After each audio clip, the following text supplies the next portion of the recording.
baru cabai aja sama bawang. Yang lain-lainnya masih stabil ya karena masih baru ya. Oh, Masih ini baru. cabai naiknya berapa Dari kemarin 60, sekarang udah 70.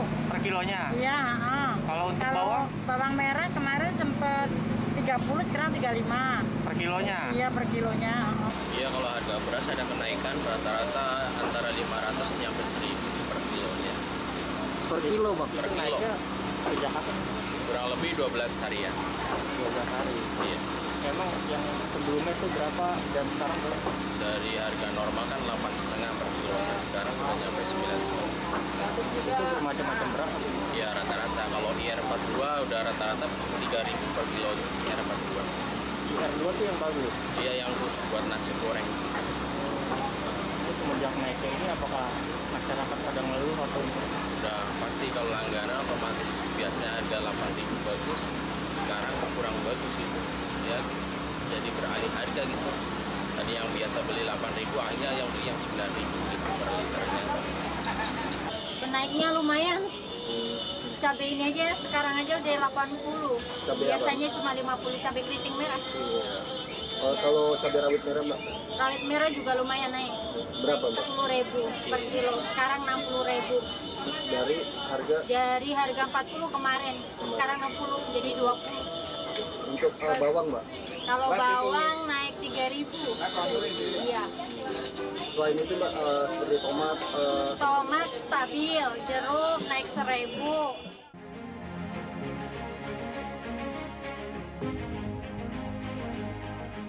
Untuk tepung Pak, seperti apa? Tepung udah 500. Dari berapa ke berapa Pak? 11 per kilo nih. Sekarang berapa tepung Pak? 11. Kalau sebelumnya Pak? Sebelumnya 10. Kalau telur Pak, sebelumnya harga normal berapa Pak? Dan normal 22, 23, Sekarang berapa Pak? 30. 30. Pak, untuk harga beras sekarang seperti apa Pak? Beras naik ke 500, biasanya 95. Itu 10. Cabai merah, terus gampang mulai naik. Terus bawang standar naik dikit 18. Bu, kalau harga tomat sekarang dari berapa? Menurun 2.000, 3.000 yang baik. Jelek ya, satu kresek 1.000. Kalau harga bawang putih Bu, 18. itu mengalami kenaikan atau seperti apa? Ya Bu? naik. Kemarin 15, 16, 17, 18. Kalau bawang merah berapa Bu? Udah 24. Kemarin 20, 18, 19. Kalau harga cabai rawit sekarang Cabai rawit sekarang ya 42, 40. sebelumnya sempat berapa Bu? Dulunya 30, menginjak 35, 32. Sekarang 40, 42. Berarti rata-rata sekarang mengalami kenaikan ya Bu? Iya. Yang naik itu sayuran ya kacang panjang itu, terus apa itu timun, naiknya nggak banyak ya, 3.000. Kalau untuk cabai Bu, Nah, cabai naiknya banyak, berapa sampai berapa? 1 kilo ya 5.000. Sampai berapa naiknya? Nah, kalau anu ya 10.000 1 kilo. Sekarang harga cabai berapa Bu? Sekarang 60. Kenaikan mulai kapan sih? Ceweknya nani. Ya 3 hari ini.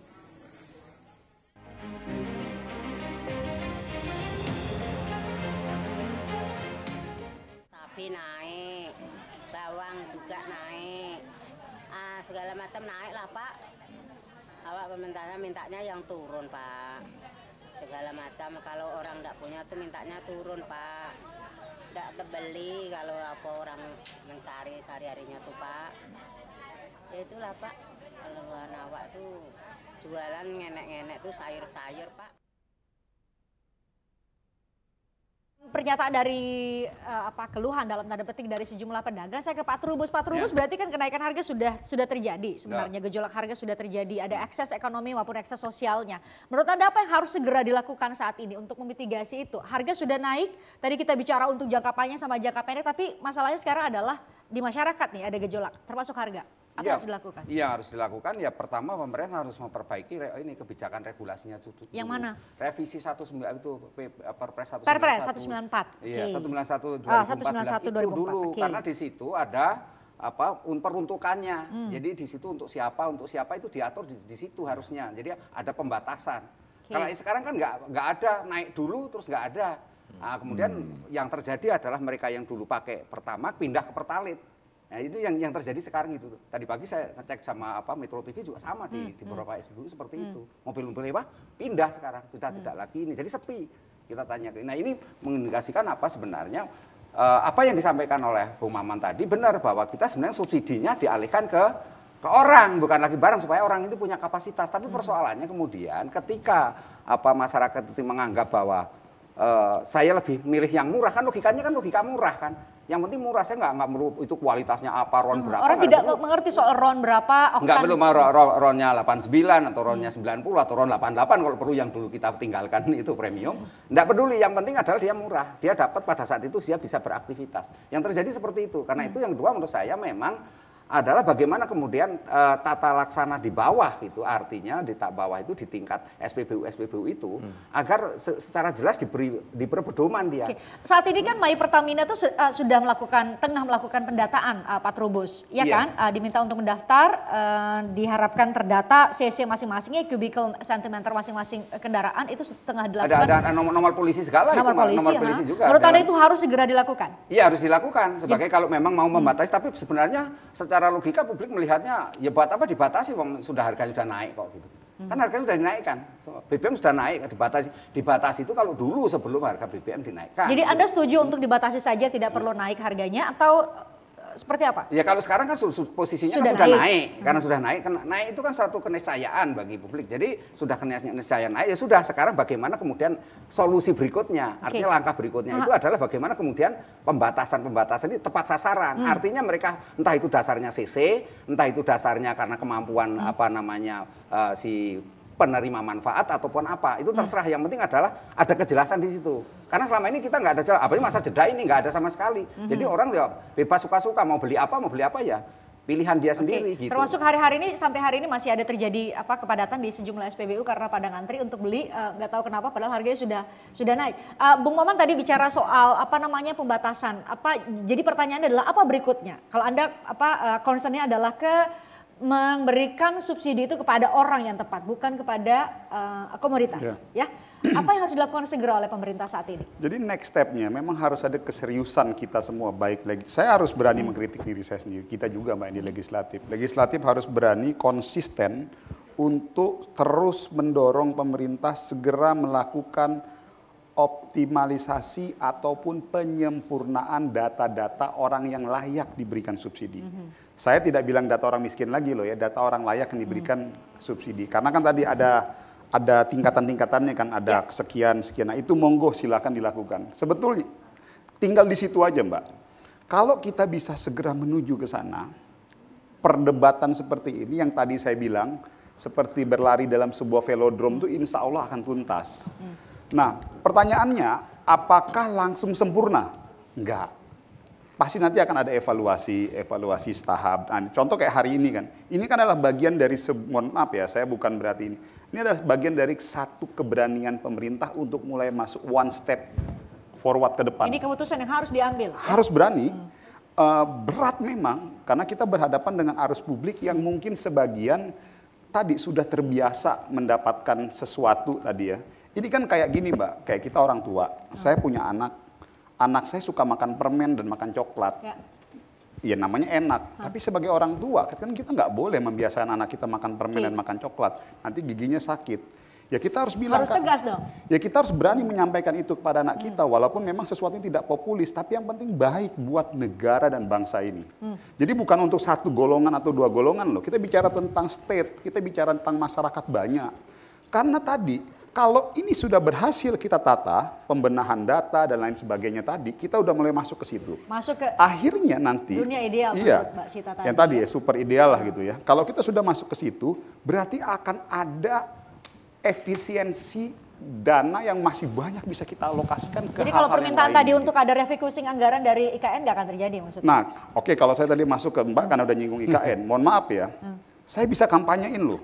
Maksudnya saya sebagai orang Kalimantan, kita berkepentingan loh Mbak, ada pemerataan pembangunan di negara ini. Salah satu upayanya adalah terobosan untuk mendorong pemerataan pembangunan di Kalimantan itu ada dengan adanya ibu kota negara. Saya bisa kampanye loh, saya bisa suruh orang masyarakat jangan pilih partai-partai menolak IKN itu.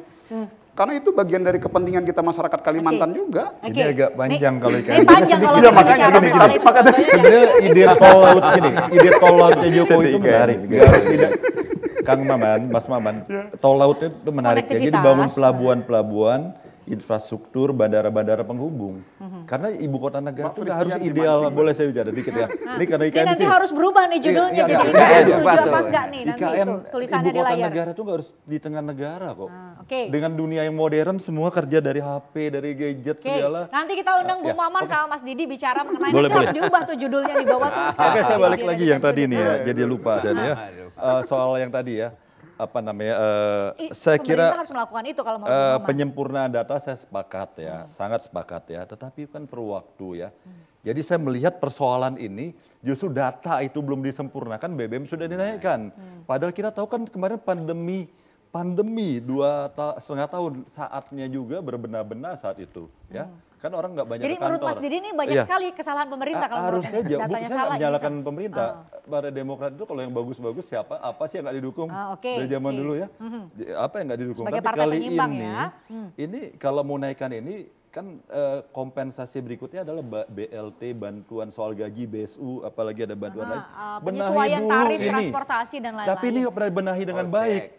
Iya, tidak pernah dibenahi dengan baik. Kalau ini dibenahi dengan baik, lalu terjadi kenaikan ini mungkin tidak terlalu terpukul daya beli masyarakat.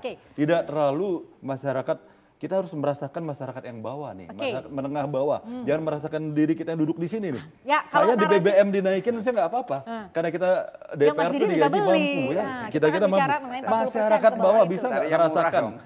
Telur udah mahal, cabai mahal, semua mahal. Jadi sekali lagi persiapannya ini nggak matang-matang banget tiba-tiba sudah naik. Ada keputusan itu. Oke, Mas Didi, apakah termasuk dalam 57,8% hasil survei Lembaga Survei Indonesia yang mengatakan bahwa ada responden yang menyatakan bahwa tidak setuju harga BBM naik, nggak apa-apa kalau sampai ngutang. Kita coba tunjukkan datanya, bisa ditunjukkan ada 57,8, semoga data saya tidak salah. 57,8%, ya.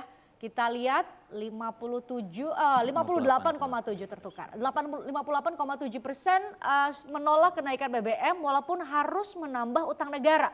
Mas Didi termasuk 58,7 ini? Begini, saya kan udah bilang dari awal ya, pos-pos anggaran dibenahi dulu ya, kereta cepat. Kalau subsidi BBM cuma 11 triliun kok. Itu kan subsidi energi keseluruhan 512 itu jangan kabur lagi nih masyarakatnya harus jelas juga. BBM itu hanya 11 triliun, mohon maaf ya. Hanya 11 triliun kok. Jadi kalau BBM saja harusnya masih bisa diatasin ya, PMN yang penyertaan modal negara pada BUMN yang bermasalah jangan terus-terusan diberikan. Apakah semudah itu harus diberikan? Saya coba jawab Mbak ya, karena memang kembali lagi dari awal saya bilang ini bukan masalah harga BBM turun naik, enggak. Ini masalah prinsip proporsionalitas penempatan anggaran yang sudah kita alokasikan. Jadi kalau memang sudah anggaran subsidi yang tadi kita alokasikan untuk orang tidak mampu ke sini, ya monggo aja. Lalu kenapa jadi yang dipermasalahkan anggaran bangun kereta api, pembangunan lainnya? Nah, pembangunan infrastruktur itu ya harus berjalan terus secara kesinambungan kok. Pembangunan ibu kota negara ya harus berjalan secara kesinambungan, bagian dari pemerataan ekonomi, pemerataan keadilan, pembangunan infrastruktur yang lainnya, mau itu pendidikan, mau itu bantuan sosial, mau itu kesehatan ya harus berjalan. Kenapa maksud saya gini, kita juga nggak boleh juga akhirnya karena kita tidak ingin ada pengalokasian subsidi yang lebih tepat sasaran, lalu kita kambing hitamkan program-program yang juga menurut saya dibutuhkan dalam rangka untuk melakukan pemerataan pembangunan di sektor yang lain. Itu yang nggak fair loh maksud saya. Ini ya, saya tanggapi nih, mohon maaf. Situasi beda, kita baru kena pandemi. Kalau dalam keadaan negara normal, saya 100% sepakat dengan Bang Maman tadi ya.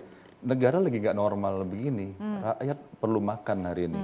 Rakyat perlu beli sembako, kebutuhan hari-hari. Jadi bukan kita nggak setuju proyek-proyek tadi ya, kan bisa ditunda. Demokrat masih yang setuju pembangunan IKN, walaupun saya pribadi nggak setuju ya. Saya pribadi kurang setuju, tapi ditunda dulu. Lalu PMN, penyertaan modal negara, BUMN yang bermasalah. Kenapa menek BUMN ini Menteri Keuangan juga semangat sekali, udah tahu nih bermasalah begitu loh. Padahal alokasi pos anggarannya kan bisa di kalau yang bermasalah ya jangan lagi udah di. Bung Faisal tepatkah tadi kalau kami orang awam sih mungkin simplitis sekali ada anggaran segini dipindahkan untuk subsidi saja daripada harga dinaikkan. Apakah semudah itu menjadi jalan paling taktis, paling praktis dengan merealokasi anggaran di APBN supaya kami tidak BBM-nya tidak harus naik? Oke, berarti saya lanjutkan lagi tadi baru separuh kan ya. Nah, yang jelas kalau dari sisi fiskalnya masalah efisiensi sudah pasti harus terus didorong. Masalah prioritasasi juga dari sisi anggaran yang dialokasikan harus terus juga. Ya karena kan kita tidak bisa membiayai semuanya, jadi ada sekali prioritas. Nah, terkait dengan ini ya kalau sekarang sudah naik kan tadi ditanyakan kenapa lantas what next ya. Nah, kan dalam jangka panjang tadi sudah sampaikan bahwa yang sebetulnya inti masalahnya adalah memang harus dikendalikan ya. Dengan cara seperti apapun sistemnya teknologi kan ada ya, itu yang harus dicari oleh pemerintah. Nah, yang kedua juga melihat secara lebih, ini masih jangka panjang ya, secara komprehensif juga bagaimana dari sisi demand mengendalikan supaya BBM ini lebih efisien melalui sistem transportasi misalnya. Jadi mengalihkan dari yang sekarang banyak penggunaan mobil pribadi ke transportasi umum ya. Jadi kebijakannya dan insentif juga harus konsisten ke arah situ karena ini berkaitan juga dengan konsumsi BBM termasuk yang bersubsidi ya.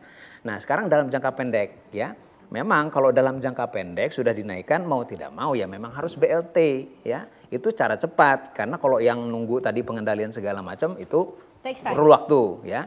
Nah, BLT memang harus, BLT ini bukan hanya tepat sasaran tapi juga tepat waktu ya guna. Dan juga tepat guna juga dan juga tepat dari sisi jumlahnya ya. Nah, tepat sasaran itu artinya memang harus diberikan pada orang yang berhak ya. Jadi jangan yang tepat sasaran artinya tidak berhak tidak boleh ya. Nah, yang jumlahnya harus sesuai. Tadi Bu Syarita mengatakan sebetulnya sudah cukup ya dengan perhitungan dari inflasi dan sebagainya lah. Nah, yang kedua cepat waktu ya. Karena kalau begitu BBM dinaikkan maka efeknya sudah langsung terasa pada hari itu ya.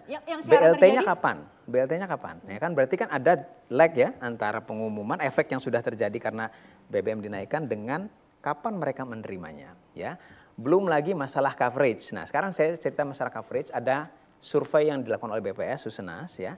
Seberapa banyak sih kalangan miskin yang menerima bansos? Nah, pada fakta dari tahun 2020 menyatakan bahwa di semua provinsi ini datanya per provinsi kurang dari 50% yang menerima bansos BLT. Artinya? Nah, artinya ya kalau BLT pun dilakukan, apalagi yang diburu-buru sekarang ya, diburu-buru kan udah dekat akhir tahun ya, ini sudah sangat besar kemungkinan satu tidak tepat sasaran, ya yang kedua juga banyak yang tidak dapat. Jadi ada inclusion error kalau dalam statistik ya, inclusion error ada artinya yang tidak tepat sasaran tadi dan exclusion error yang semestinya dapat itu tidak dapat. Yang paling tinggi coverage yang bansos yang bisa diterima oleh masyarakat miskin itu di DIY 47%. Yang paling rendah Papua 1%, Maluku Utara 8%, DKI Jakarta itu nomor 3 paling rendah di Indonesia. 1%. 1% Papua, Maluku Utara. 99 penelitian itu diapakan? Di korupsi atau apa? Oh hanya 1%. Terus ini tadi 8% fakta dari BPS ini survei Pak, survei Susenas. Negara di mana? Ini fatal sekali kalau tadi ya secara nasional dibilang hanya di bawah 50%. Berarti kan terjadi penyimpangan dari atas sampai ke bawah. Ini yang harus dibenahi. Berarti sangat mungkin terjadi KKN, korupsi di sini ya. Negara ini jadi sekali lagi negara tidak mempersiapkan ini dengan baik. Jadi percuma juga BLT dilakukan ya, walaupun tadi ide dari Bung Maman saya sepakat ya jangka panjang, tapi saat ini kita menghadapi, kita keluar dari rumah hari ini, apa yang ada di kantong kita ini jadi pertaruhan hidup kita. Bagi orang kampung ini pertaruhan yang ada di dompet ya, yang ada di tasnya dia, uang itu pertaruhan hidupnya dia. Saya tambah lagi satu ya fakta ya, tadi sudah disebut juga oleh Pak Maman sebetulnya yang apa fakta yang diterima oleh masyarakat terutama yang jauh-jauh yang di daerah ya, yang sebetulnya mereka kalau ketika BBM katakanlah Pertalite masih 7.650, dia sebetulnya yang dia beli sudah jauh lebih tinggi dari itu karena dia tidak beli langsung di SPBU kan, karena SPBU tidak bisa di mana-mana, harus ada yang ecer-eceran. Nah, survei yang terakhir kalau dilakukan oleh teman-teman dari Kesatuan Nelayan Tradisional Indonesia itu di surveinya September, sehari setelah diumumkan BBM, ya, Pertalite itu, saya ambil contoh ini di setiap provinsi ada ya. Jadi Aceh misalnya, Pertalite naik dari 7.650 menjadi 10.000. Faktanya mereka menerima harganya 12.000. Solar itu naik jadi 6.800. Faktanya mereka menerima sampai 10.000. Itu di Aceh. Di NTT ya Pertalite 10.000, yang mereka beli 20.000. Ya. Jadi ada masalah bagaimana mentransfer ini semua tadi ya, mau disubsidi mau tidak kepada masyarakat yang golongan marginal ini, gitu ya. Ya. Nah, itu. Ini gini, Ya. saya coba tambahkan, saya sempurnakan lah bahasa gini. Jadi gini, dulu ini kasus sebelum BBM naik nih, itu ada truk zombie Mbak istilahnya. Di SPBU itu. Jadi ratusan truk itu yang ngantri, itu tidak semuanya truk orang yang betul-betul niatnya mau nyari kerja, yang memang mau ngisi BBM. Misal, tapi saya tidak katakan semuanya. Jadi ada sekitar 10 sampai 20 truk yang memang truk yang awalnya sudah jelek, udah mati, udah rusak, dimodifikasi, dihidupkan hanya untuk ngantri BBM. Tangkinya dimodifikasi, yang awalnya kapasitasnya 100 liter itu jadi 200 liter. Oke, mereka ngisi Mbak. Dengan di SPBU, dia beli dengan harga 5.000, dia jual ke penampung dengan harga kurang lebih 9.000 sampai 10.000. Ada margin 4.000 sampai kurang lebih 5.000-an. Kalau kali 100 liter aja itu udah 500.000 mereka kantongin. Ini realitas. Nah, harapan kita kalau misalnya ada penyesuaian harga BBM yang seperti sekarang, harganya kan jadi kurang lebih 6.800 nih, 7.000. Hampir tidak mungkin mereka mau main. Karena selisih 7.000 menuju ke 10.000 itu cuma 3.000-an. Jadi dia capek, lo ngantri-ngantri satu harian. Ini realitas lo ya, gambaran sederhana di bawah. Lo ngantri seharian lo cuma dapat 200.000 atau 300.000. Jadi mending nggak usah pilihannya. Akhirnya pelan sedikit demi sedikit kita memutus permainan di tengah. Jadi secara tidak langsung konsekuensinya nanti masyarakat yang ada di pedalaman di ujung-ujung dia akan beli SPBU, dia akan beli langsung ke pengecer, harganya pasti otomatis turun karena nggak dimakan sama tengkulak di tengah. Itu by data atau? Ini realitas kok. Kita cek ke lapangan dan saya udah turun kurang lebih di 4 provinsi. Lalu kita kontak beberapa sumber-sumber kita cek ke wilayah Sumatera, wilayah. Nah itu satu ya. Walaupun memang sebetulnya ada, kenapa sih kita coba? Ini mungkin karena memang kita bicara BBM. Yuk kita sekarang masuk ke LPG 3 kilo. Itu masih steady Mbak. Nggak ada. Jadi kan kalau kita mau hitung, beban subsidi energi yang dikeluarkan oleh negara antara BBM dengan LPG itu jauh lebih besar LPG. Tapi memang, kenapa pemerintah belum mengambil kebijakan ke situ? Ini memang yang jauh lebih langsung mengena ke masyarakat. Artinya kalau kita lihat dalam konteks kondisi hari ini sebetulnya kita yang di Komisi 7 dengan bersama-sama dengan pemerintah juga mempertimbangkan faktor itu. Gitu loh. Makanya diputuskan BBM jenis Pertalite. Jadi akhirnya yang coba disasar ini karena memang yang sangat luar biasa tidak tepat itu adalah Pertalite dan solar. Solar itu. Nah, LPG memang kalau ditanya sama kita berdasarkan survei di kondisi di lapangan jauh lebih tidak tepat lagi. Tetapi permasalahannya Mbak, LPG 3 kilo ini langsung ke dapur. Gitu loh. Ini jadi dijaga. ada diprediksi dampaknya eksesnya jauh lebih lebih besar lagi dibanding dengan sekarang. Makanya pilihannya adalah jenis Pertalite dan juga solar. Jadi di tengah keputusan ataupun kebijakan dilakukan oleh pemerintah juga ada masuk unsur juga mempertimbangkan faktor-faktor impact yang lebih besar. Itu dijaga juga. Gitu loh. Jadi nggak brutal juga, nggak sesuka-sukanya juga ini langsung ngambil langkah kayak begitu. Di pola ada step-stepnya juga lah. Nih saya mau selanjutnya di Forum Presiden saya mau fokus ke saat ini sudah ada akses, sudah ada dampak. Saya berharap masing-masing narasumber bisa memberikan insight masing-masing untuk kemudian sama-sama Anda yang sudah terdampak nunggu-nunggu dari tadi kira-kira saya sudah kesulitan ini gara-gara harga BBM naik, kira-kira akan dapat apa, kira-kira mungkin termasuk dalam daftar penerima BLT atau ada mitigasi lain yang Anda harapkan dan coba untuk kita bicarakan bersama. Sesaat lagi di Forum Presiden.